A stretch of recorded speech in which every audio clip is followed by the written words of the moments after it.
You are looking live at Billings International Airport as President Trump has landed in Montana and is making his way down the steps of Air Force One. He is here for a political rally in Billings tonight in support of Matt Rosendale, who was running to unseat Democratic Senator Jon Tester. There he is right there. This is his second visit in the last couple of months. Last time he was here was on July 5th for the exact same reason. And you can see a lot of the top GOP leaders in Montana. Attorney General Tim Fox is there. We've got Secretary of State Corey Stapleton and others, of course, for this official greeting. Now, not everybody will be riding into the rally in Billings, obviously, but that's kind of the standard procedure here. You have your top GOP officials in the state. This, of course, all part of a second appearance by the president as he comes in to stump for Senate candidate Matt Rosendale in this tough contest against incumbent Senator Jon Tester. KPAX chief political reporter Mike Dennison and Jay Cohn are at the Rimrock Auto Arena in Billings, and that is where the rally will be held tonight. They joined us now with more on what the atmosphere is like ahead of the president's visit. Yes, from the Rimrock Auto Arena, the city of Billings getting set to host the President of the United States in another Make America Great rally. I'm Jay Cohn, joined by our chief political correspondent, Mike Dennison. Mike, 2 visits by the President in 2 months to Montana. Something's up. Yeah, that's right. I mean, this is extraordinary to have a president come to Montana twice in 2 months, as you said.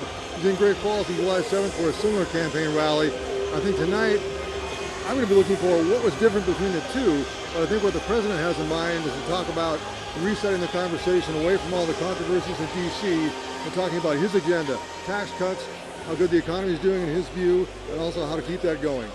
Well, it's been a rough week at the White House with the Bob Woodward book, Fear, about to hit the newsstands, and then the op-ed piece in the New York Times by the anonymous senior White House staffer. This is the president's first chance to get out of the belt loop in Washington and come talk to America. You think he'll mention those controversies? That's one thing I'm wondering. Will he refer those or not? I don't think he'll talk much about them. I think he's going to talk more about the Senate race here in Montana. He's going to be promoting Matt Rosendale, the Republican, running against Jon Tester, and saying how he needs Rosendale in the Senate to keep his agenda going. I think we'll hear some things about Brett Kavanaugh, the Supreme Court nominee, and how Tester has not yet taken a position on Mr. Kavanaugh. So those hearings for the Supreme Court nominee going on this week on Capitol Hill. So the president's set to touch down at Billings Airport around 5:30, and we'll keep you posted here on the MTN Network. For Mike Dennison, I'm Jay Cohn. Back to you.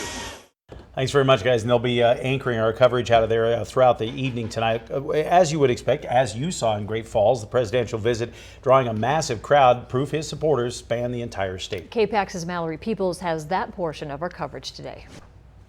The lines are long, but no one I spoke to is complaining. Everyone says this is well worth the wait. Dome from Minnesota was first in line, arriving here at 10 a.m. Wednesday. Others haven't been in line as long, but come much further: Alaska, New York, and Texas. However, most people were from right here in Billings. Everyone saying it's nice to be around other like-minded Americans. It's like a small moving family here. We all get along so well. It's peaceful. It's not what people think it is. I think it's great. I love seeing the patriotism, and I'm excited. And what's nice to see, all the young people that are out here to support them, because they're the future.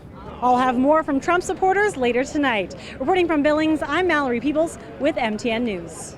And as we mentioned, this is the second visit by President Trump to Montana for a political rally in support of Matt Rosendale, who, again, he was here back on July 5th. And the president garnering support as well for the Republican Party ahead of the November midterm elections with trips like the one today. The GOP is hoping to maintain that majority in Congress while Democrats are working to regain control. Now, when he was here last time, the president addressed thousands of supporters during a rally at the Four Seasons Arena in Great Falls. I had the chance to be in the national press pool for the event and traveled with the president that day. Now, today's venue is quite a bit bigger than the one in Great Falls, where I did see hundreds and hundreds of people lined up outside that arena waiting to get in, and not everybody did, but a lot of folks waited outside just to wave to the motorcade. Some were there to protest the president's visit, however, and that is the case this time around too. They have a specific protest area set up for those who want to show their opposition during President Trump's visit to Billings. Now, the big rally itself begins at 7 o'clock tonight at the Rimrock Auto Arena. The doors opened at 4. You saw people already filling the seats. Metro Park officials are expecting up to 10,000 5,000 people to attend. And we will have live coverage of the president's visit to Montana throughout the night. We're going to bring you his rally live when it starts at 7 o'clock and full reports on the MTN 9 o'clock news on CW Montana and, of course, our 10 o'clock newscast. Meanwhile, Senator Jon Tester says it's always a positive when sitting president makes a trip to Montana, and he's not concerned about what the president might say about him. Tester campaign manager Christy Roberts says they anticipate that the president will talk about what he has done for the nation's veterans, which speaks to Tester's work in Washington, D.C. The last time the president came to Montana and did a rally in Great Falls, he spent a lot of time talking about his accomplishments for veterans and the new laws that he's signed to help the nation's veterans. Those were actually bills that were authored by Senator Jon Tester and something that he's worked on in his time there the last couple of years. So we expect, if it's anything like the previous rally, the senator's veterans work will be a part of what the president talks about during his speech. According to Tester campaign spokesperson Chris Marr, the Montana Democratic Party is also having a day of action today in response to the president's visit, with volunteers across the state knocking on doors and making phone calls in support of Senator Tester.